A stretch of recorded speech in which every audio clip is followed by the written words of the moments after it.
गांव में रहने वाला एक नौजवान लड़का अपने मन के अनियंत्रित विचारों से बहुत परेशान था। ना चाहते हुए भी हर समय उसके मन में कोई न कोई विचार चलते ही रहते। जब वह कोई काम करता तो उसके हाथ, पैर और शरीर तो उस काम को कर रहे होते, लेकिन उसका मन अतीत में घटी किसी घटना के ख्याल में खोया रहता। उसे अपने भविष्य को लेकर ख्याली पुलाव पकाने की भी आदत पड़ चुकी थी। वह अक्सर सोचता कि एक दिन मैं ये करूँगा, वो करूँगा, एक दिन मैं बहुत ही बड़ा और सफल इंसान बन जाऊँगा। वह अक्सर अपने भविष्य को लेकर बड़े बड़े सपने देखता और उन सपनों में खुद को हमेशा दूसरों से आगे रखता और खुद को एक नायक के रूप में प्रस्तुत करता। वह जब भी किसी महान, बुद्धिमान, वीर और साहसी व्यक्ति की कहानी सुनता या पढ़ता तो उस कहानी के नायक की जगह खुद को रख लेता और अपने ख्यालों में ही वो सभी साहसिक और महान कार्य करने की कोशिश करता जो उस कहानी के नायक ने किए होते थे। वह अक्सर अपने ख्यालों में सोचता कि एक दिन वह बहुत ही सफल इंसान बनेगा, जिसके पास बहुत सारा पैसा होगा, समाज में खूब इज्जत और मान सम्मान होगा। वह एक बहुत ही सुंदर और सुशील लड़की से शादी करेगा और खुशी खुशी अपना जीवन व्यतीत करेगा। वह कई वर्षों से ऐसा ही सोचता आ रहा था। उसे लगता था कि उसका जीवन एकदम से बदल जाएगा, वह एकदम से सफल बन जाएगा। लेकिन उसके साथ आज तक ऐसा कुछ भी चमत्कार नहीं हुआ था, बल्कि समय बीतने के साथ उसकी हालत और भी खराब होती जा रही थी। और इसका सबसे बड़ा कारण था उसका एक्शन ना लेना, यानी काम ना करना। उसके सपने तो बड़े बड़े थे और वह अपने ख्यालों में भविष्य के लिए बड़ी बड़ी योजनाएं भी बना लेता था, लेकिन उसने आज तक उन सपनों को हकीकत में बदलने के लिए कभी कोई ठोस कदम नहीं उठाया था, कभी भी खुद को कड़ी मेहनत करने के लिए प्रेरित नहीं किया था। जिसका परिणाम ये हुआ कि अब वह 25 साल से भी ऊपर का हो चुका था, लेकिन आज तक अपने किसी भी सपने को हकीकत में बदलते हुए नहीं देखा था। इसीलिए अब उस व्यक्ति को भी यह बात समझ आने लगी थी कि वह अपने मन के बनाए हुए ख्यालों के जाल में फंस चुका है, जिससे वह केवल अपने ख्यालों में ही अपने सपनों की चीज़ों के बारे में सोचकर खुश होता रहता है और कभी भी वास्तविक दुनिया में उन सपनों को पूरा करने के लिए कोई प्रयास नहीं करता। उसे पता तो था कि उसका दिमाग फालतू के विचारों से भरा हुआ है और वह वास्तविकता में नहीं जी रहा है, लेकिन बहुत प्रयास करने के बाद भी वह अपनी इस आदत को छोड़ नहीं पा रहा था। उसे अपने ख्यालों की दुनिया में जीने में मजा भी आ रहा था, लेकिन जब वह अपने ख्यालों से बाहर आकर अपनी वास्तविक स्थिति को देखता और उसके बारे में सोचता तो वह बहुत दुखी हो जाता। अब धीरे धीरे उसकी यह आदत उसके तनाव और उदासी का कारण बन चुकी थी। अब वह अपने दोस्तों और घर वालों से ज़्यादा बात भी नहीं करता था, दिन भर गुमसुम और उदास सा रहने लगा था। एक दिन ऐसे ही उदास मन के साथ वह एक पेड़ के नीचे बैठा हुआ था। तभी उसका एक मित्र उसके पास आता है और उससे कहता है, मित्र, हमारे गाँव में एक बहुत ही प्रसिद्ध बौद्ध भिक्षु पधारे हुए हैं और मैंने सुना है कि वो मन और मन की शांति से जुड़ी हर एक समस्या का समाधान बहुत ही आसानी से कर देते हैं। मुझे लगता है कि तुम्हें उनसे एक बार जरूर मिलना चाहिए, वो तुम्हारी समस्या का समाधान कर सकते हैं। अपने मित्र की बात सुन वह नौजवान व्यक्ति खुश हो जाता है और उन बौद्ध भिक्षुओं से मिलने चल पड़ता है। थोड़ी देर बाद वह बौद्ध भिक्षुओं के समक्ष पहुंच जाता है, जो कि एक वृक्ष के नीचे ध्यान मुद्रा में बैठे हुए थे। वह बौद्ध भिक्षुओं को प्रणाम कर उनके सामने बैठ जाता है और अपनी सारी समस्याएं बताना शुरू कर देता है। वह कहता है, मुनिवर, मेरा मन हर समय असंख्य विचारों से भरा रहता है। इसमें बेवजह के विचार हर समय चलते ही रहते हैं। मैं कोई काम कर रहा होता हूँ तब भी मेरा मन अतीत या भविष्य के किसी विचार में ही खोया रहता है। मैं कितना ही प्रयास कर लूँ पर यह मेरी एक नहीं सुनता। मैं अपने इस अशांत मन को शांत करना चाहता हूँ, इसे खाली करना चाहता हूँ, इसे एकाग्रचित करना चाहता हूँ, जिसमें मैं अब तक असफल रहा हूँ। मुनिवर, मैं आपके पास बड़ी उम्मीद लेकर आया हूँ, कृपया मुझे कोई रास्ता दिखाएं। उस नौजवान व्यक्ति की ये सारी बातें ध्यान से सुनने के बाद बौद्ध भिक्षु ने कहा, जिंदगी खुशहाल और मन शांत तो तभी होगा ना जब जो गलतियां कर रहे हो उन गलतियों को करना बंद कर दोगे। क्या क्या गलतियां कर रहे हो और मन को कैसे साफ करना है, इस बारे में आज मैं तुम्हें विस्तार से बताऊंगा। ध्यान से सुनना। पहली गलती, पर्याप्त नींद ना लेना। पूरी नींद ना लेना शरीर और मन को कई तरह से नुकसान पहुंचाता है। अगर पूरी नींद ना ली जाए तो याददाश्त का कमजोर होना, तनाव, चिड़चिड़ापन, हर समय थका हुआ महसूस करना और चेहरे की चमक होने जैसी समस्याओं का सामना करना पड़ता है। इसके साथ ही कम सोने से समस्याओं का समाधान निकालने की दिमाग की क्षमता पर असर पड़ता है और दिमाग को तुलनात्मक अध्ययन करने में दिक्कत आती है। इसीलिए रोजाना कम से कम 5 से 6 घंटे की गहरी नींद लेना जरूरी है। नींद मानव जीवन के लिए महत्वपूर्ण होती है क्योंकि यह हमारे शारीरिक और मानसिक स्वास्थ्य को सुरक्षित रखने का माध्यम होती है। रोज पर्याप्त गहरी नींद लेने से हमारी शारीरिक क्षमता बढ़ती है, मानसिक तनाव कम होता है और जीवन की गुणवत्ता में सुधार होता है। हमारी दिनचर्या में नींद का बहुत ही महत्वपूर्ण स्थान है क्योंकि यह हमें दिन भर की थकान और तनाव से राहत दिलाती है। यदि किसी कारणवश तुम पूरी नींद नहीं ले रहे हो तो इससे तुम्हारे शारीरिक और मानसिक स्वास्थ्य पर बहुत बुरा असर पड़ रहा है। शारीरिक स्वास्थ्य के पहलू में नींद का अभाव तुम्हारी शारीरिक क्षमता को कम कर सकता है, क्योंकि नींद के दौरान हमारे शरीर की मरम्मत, सफाई और इसके ऊर्जा स्तर में सुधार होता है। लगातार कम नींद लेने से जीवन की गुणवत्ता में गिरावट आने के साथ साथ हमारे शरीर की प्रतिरक्षा प्रणाली भी कमजोर पड़ने लगती है, जिससे बीमारियों का खतरा बढ़ जाता है। और मानसिक स्वास्थ्य के पहलू में पर्याप्त नींद ना लेने से मानसिक तनाव बढ़ सकता है और मानसिक स्वास्थ्य पर असर डाल सकता है। नींद के अभाव में मानसिक तनाव और चिंता की स्थिति में वृद्धि होती है, जिससे तुम्हारी दिनचर्या, निर्णय लेने की क्षमता और उत्साह पर असर पड़ता है। नींद के अभाव से बच्चों और युवाओं के शिक्षा कार्य पर भी असर पड़ सकता है। उनकी याददाश्त, समझ और नैतिकता पर असर पड़ सकता है, जिससे उनकी शिक्षा कार्य में प्रगति रुक सकती है। इसके साथ ही पूरी नींद ना लेना तुम्हारी व्यक्तिगत जीवन शैली पर भी असर डालता है। नींद की कमी से तुम्हारे ध्यान, समर्पण और रिश्तों में भी समस्याएं आ सकती हैं। संक्षेप में कहें तो हमारे शारीरिक और मानसिक स्वास्थ्य को बनाए रखने में नींद सबसे महत्वपूर्ण भूमिका निभाती है। अच्छी और गहरी नींद लेकर हम अपने जीवन की गुणवत्ता को सुधार सकते हैं और एक स्वस्थ व खुशहाल जीवन जी सकते हैं। दूसरी गलती, खाने की मात्रा और उसकी गुणवत्ता पर ध्यान न देना और कभी भी कुछ भी और कितना भी खा लेना। कुछ लोगों को ज़्यादा मसालेदार, चटपटा और मीठा खाने की आदत होती है। उन्हें ज़्यादा मैदे, चीनी और तेल से बने सामानों को खाने की आदत पड़ चुकी होती है। ऐसे लोगों को लगता है कि अगर ज़िंदगी में खाने को सीमित कर दिया तो फिर जीवन में बचा ही क्या, ज़िंदगी के मज़े ही क्या, जैसे कि इंसान सिर्फ खाने के लिए ही इस दुनिया में जन्म लेता है। कुछ लोगों को हर समय खाते रहने की आदत पड़ चुकी होती है। भूख नहीं होती तब भी खाए जा रहे होते हैं। ज़बरदस्ती कुछ भी उल्टा सीधा पेट में डालते रहते हैं, जैसे पेट नहीं कोई कूड़ादान हो। जरूरत से अधिक या कुछ भी खाते रहने से सिर्फ शरीर का वजन ही प्रभावित नहीं होता, बल्कि दिमागी शक्ति पर भी इसका बुरा असर पड़ता है। मैदा, तेल, चीनी और ज़्यादा नमक से बने पदार्थों का सेवन करने से शरीर का वजन बढ़ने के साथ साथ कई सारी बीमारियां जन्म लेने लगती हैं और जिसका नकारात्मक प्रभाव हमारी भावनाओं और विचारों पर भी पड़ता है, क्योंकि एक बीमार शरीर व्यक्ति के मन को भी बीमार बना देता है, जिससे व्यक्ति मानसिक रूप से भी बीमार पड़ने लगता है और तनाव व चिंता का शिकार हो जाता है। इसीलिए व्यक्ति को भोजन की उचित मात्रा और उसकी गुणवत्ता पर विशेष ध्यान देना चाहिए। तीसरी गलती, ज़रूरत से ज़्यादा भाग दौड़ भरी जिंदगी और ये सोच कि रुकना मना है। कुछ लोगों को लगता है कि ज़िंदगी सिर्फ ऐसे ही चलती है। गलत। भाग दौड़ भरी जिंदगी कितनी भी हो, लेकिन रुको। अगर भागते ही रहोगे तो ऐसे हाँफ के गिरोगे कि उठने लायक ही नहीं रहोगे। तो ज़िंदगी की भाग दौड़ के बीच थोड़ा सा समय खुद के लिए भी निकालो।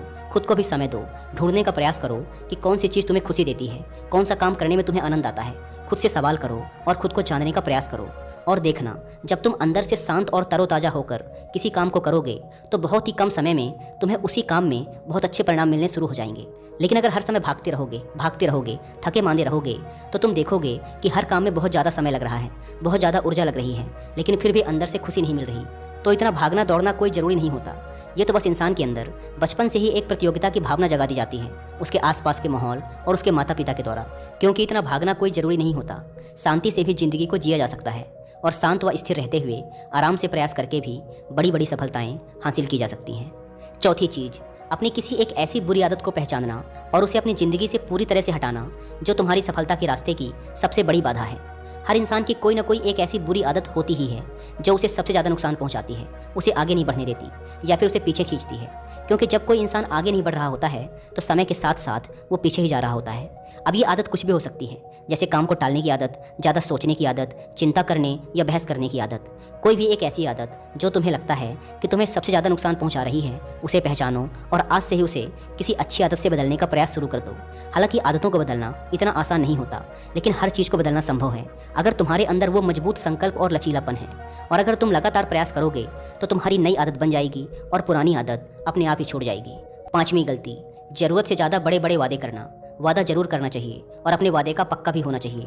और वादा करने के बाद जो लोग उसे पूरा करते हैं उनके समाज में एक अलग इज्जत होती है, लोग उन्हें ज़्यादा पसंद करते हैं। लेकिन हमें कभी भी ऐसे वादे नहीं करना चाहिए जिसे हम पूरा ही ना कर सकें या जिसे पूरा करने में हमें संदेह हो। साथ ही हमें ना कहना भी आना चाहिए। ये जरूरी नहीं कि हम दूसरों के हर काम को हाँ कहकर उनकी नज़रों में हर समय अच्छा बनने का प्रयास करें। हमें मना करना भी आना चाहिए। जितना तुम कर सकते हो सिर्फ उतने का ही वादा करो, क्योंकि अगर तुम अपनी क्षमताओं से बाहर जाकर किसी को जबान दे दोगे तो फिर तुम खुद के ऊपर बहुत दबाव महसूस करोगे, तनाव से भर जाओगे और साथ ही सामने वाले की बेवजह की उम्मीदें भी तुमसे जुड़ जाएंगी। और जब तुम उन्हें पूरा नहीं कर पाओगे तो या तो तुम अपने आप पर बहुत ज़्यादा दबाव डालोगे उन्हें पूरा करने का, या फिर दूसरों की नज़रों में बुरा बन जाओगे, जो फिर बाद में तुम्हारे अंदर और भी तनाव पैदा करेगा। तो जितना कर सकते हो, जितना आसान है तुम्हारे लिए उतना करो, फिर देखो कितना सुकून आता है ज़िंदगी में। छठी गलती, अंदर ही अंदर खुद की बुराई करना और खुद को कमज़ोर व दूसरों से कम समझना। अगर तुम्हें खुद की बुराई करने की आदत है, हर समय अपने अंदर सिर्फ कमियां दिखती हैं, रोज़ अपने आप को कोसते हो, तो फिर तुम्हें बाहर के किसी दुश्मन की कोई ज़रूरत नहीं, क्योंकि तुम अकेले ही अपने लिए काफ़ी हो। अगर तुम्हें अपनी बुराई करने की आदत है तो इसे आज से ही छोड़ दो, क्योंकि ऐसा करके तुमने अपनी ज़िंदगी को नर्क खुद ही बना रखा है। खुद को प्यार करो, दुलार करो, खुद को स्वीकार करो और खुद के बारे में सकारात्मक बोलो। अगर कुछ गलती भी हो गई है तो खुद से बोलो कि अच्छा हुआ, मुझे इस गलती का एहसास अभी हो गया। मैं एक ऐसा इंसान हूँ जो अपनी गलतियों से सीखता है और आगे बढ़ जाता है। तो कहने का मतलब ये है कि गलती में भी खुद को लगातार कोसने या खुद को अपनी नज़रों में गिराने की बजाय गलतियों से सीखकर आगे बढ़ने वाला इंसान बनो, क्योंकि अंदर ही अंदर खुद की बुराई करना और खुद को कोसना इंसान को ऐसी जंजीरों में बांध देता है कि फिर वह उसे तोड़ नहीं पाता और वहीं पड़ा पड़ा मानसिक रूप से सड़ता रहता है। तो अगर ये तुम्हारे अंदर है खुद की बुराई करना, तो इसे जल्दी से जल्दी छोड़ो, तभी ज़िंदगी खूबसूरत बनेगी। 7वीं गलती, दिमाग को अतीत की बुरी यादों और नकारात्मक भावनाओं से भरकर रखना।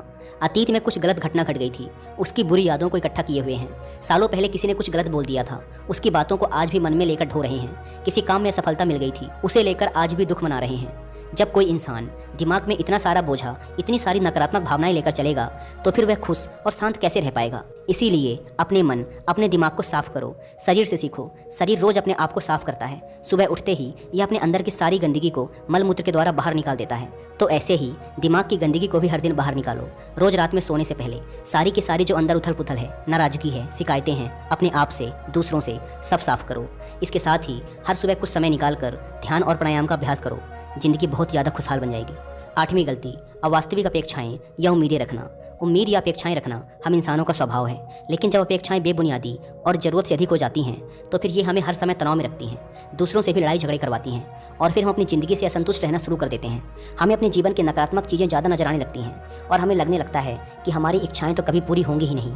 अधूरी इच्छाओं का एक पूरा बोझ हम अपने सर के ऊपर रख लेते हैं और ऐसा लगने लगता है कि हम बोझ तले दबते जा रहे हैं। जिंदगी से निराशा होने लगती है, लक्ष्य को पाने का मन नहीं करता, अच्छे संबंध बनाने का मन नहीं करता, अच्छा खाना खाने का मन नहीं करता, कहीं आने जाने का मन नहीं करता। पूरी तरह से एक तनाव और उदासी भरा माहौल अपने आसपास बना लेते हैं। इसीलिए अवास्तविक और बेवजह की उम्मीदें रखना बहुत गलत है। हमेशा वास्तविक और सही उम्मीदें ही रखना चाहिए, और हमेशा मान के चलो कि इन वास्तविक उम्मीदों के साथ भी कुछ उलटफेर हो सकती है। जैसे होते होते भी कई बार काम नहीं हो पाएंगे, और ये सारी घटनाएं आम बात हैं। जो आज नहीं हो पाया वो कल हो जाएगा, जो कल नहीं हो पाएगा वो परसों हो जाएगा। उम्मीद में दुनिया कायम है, लेकिन अपने आप को किसी भी हालत में चिंता और तनाव में नहीं लाना है, शांत और स्थिर रहना है। 9वीं गलती, बुरे लोगों या बुरे रिश्तों से दूरी न बना पाना। अगर रिश्ते हों तो अच्छे हों, जिसमें प्रेम हो, परवाह हो, सम्मान हो, लेकिन अगर किसी स्वार्थी और चालाक व्यक्ति के साथ तुम्हारा रिश्ता बन गया है, जो रोज रोज का सिरदर्द बना हुआ है, रूठना मनाना यही चलता रहता है संबंधों में, अपने आप को खूब दबाना पड़ता है, डर डर के जीते हो, बस गुस्सा ही तुम्हारे अंदर रहता है, तो ऐसे रिश्ते से खुद को दूर कर लो। ना हो कोई वो ज़्यादा अच्छा है, अकेले में बहुत सुकून है। लेकिन अगर कोई ऐसा व्यक्ति है जो रोज रोज का सिर दर्द बना हुआ है, तो इससे तो ज़िंदगी तहस नहस हो जाती है। अगर उनसे ऐसे घनिष्ठ संबंध हैं जिसे पूरी तरह से नहीं छोड़ा जा सकता, तो फिर ऐसी स्थिति में संबंधों को सीमित कर दो, और जिन लोगों से तुम पीछा छुड़ा सकते हो उन लोगों को तो बिल्कुल अपनी ज़िंदगी से बाहर निकाल दो और अपनी ज़िंदगी में सुकून लाओ। इतना कहने के बाद बौद्ध भिक्षु ने अपनी बात समाप्त की और कहा, तो ये थी वो कुछ गलतियाँ जिन्हें अगर तुम सुधार लेते हो तो तुम्हारी ज़िंदगी फिर से शांति, सुकून और खुशी से भर जाएगी। दोस्तों, एक और गलती जो आज के समय में हमारे मन को अशांत और बेचैन रखती है, वो है digital devices and social media का अत्यधिक यूज़ करना।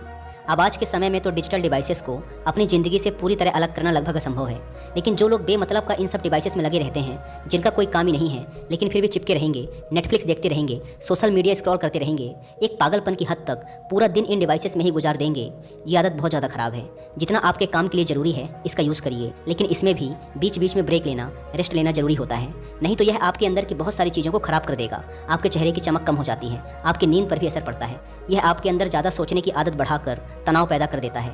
इसीलिए आपको जितना हो सके इनसे दूरी बनाकर रखना है, क्योंकि कुछ चीज़ों को तो हम बिल्कुल छोड़ सकते हैं, जैसे जंक फूड, लेकिन डिजिटल डिवाइसेस को पूरी तरह से छोड़ना प्रैक्टिकली पॉसिबल नहीं है, क्योंकि आजकल सब कुछ टेक्नोलॉजी से जुड़ा हुआ है, और अगर हम कंप्लीट डिजिटल डिटॉक्स कर लेंगे तो फिर हम अपने लाइफ में आगे नहीं बढ़ पाएंगे। इसीलिए इसको पूरी तरह से छोड़ना नहीं, लिमिट करना है। कुछ चीज़ों को छोड़ना होता है और कुछ चीज़ों को लिमिट करना होता है। इसे लिमिट कर लो, ज़िंदगी अच्छी हो जाएगी। दोस्तों, मुझे उम्मीद है कि आपको ये वीडियो पसंद आई होगी, और वीडियो में यहाँ तक बने रहने के लिए आपका बहुत बहुत धन्यवाद।